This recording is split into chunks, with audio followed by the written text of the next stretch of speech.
Hey, following EBS volumes, let's see how we can save some money on idle resources, this time with unused EBS snapshots.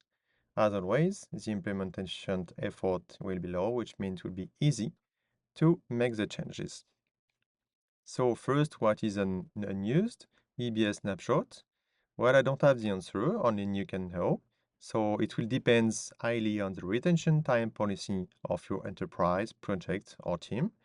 It could be, for example, days, months, years, even decades. And it will also depend if the snapshot is automatic or manual. So keep asking yourself the following questions. First, do I need that data? That should be simple. If the answer is no, you simply delete the snapshot. So you go to snapshot section, click action, delete, and confirm the pop-up.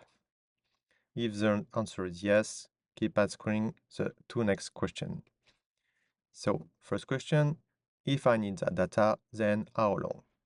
So we see that data retention is very important because EBS snapshot costs 50% less than EBS volumes. So it should be great, okay?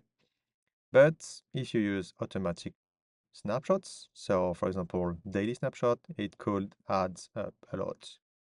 So you want to review your lifecycle policies, and by doing that, you need to go to a lifecycle manager.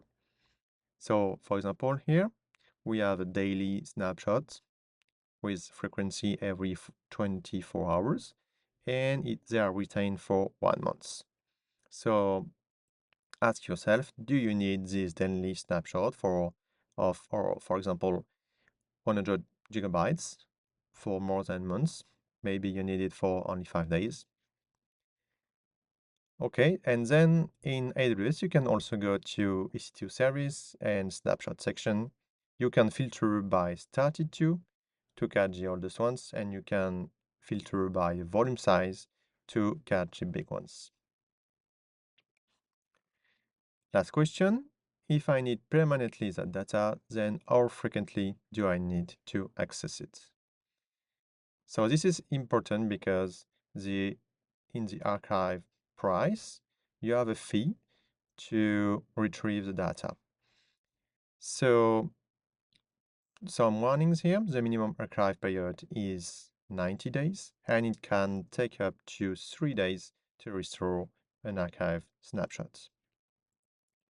If you want to archive it, then you just go to snapshot section, you filter by started to catch the oldest one, for example, and you just click to action, archiving, and archive snapshots.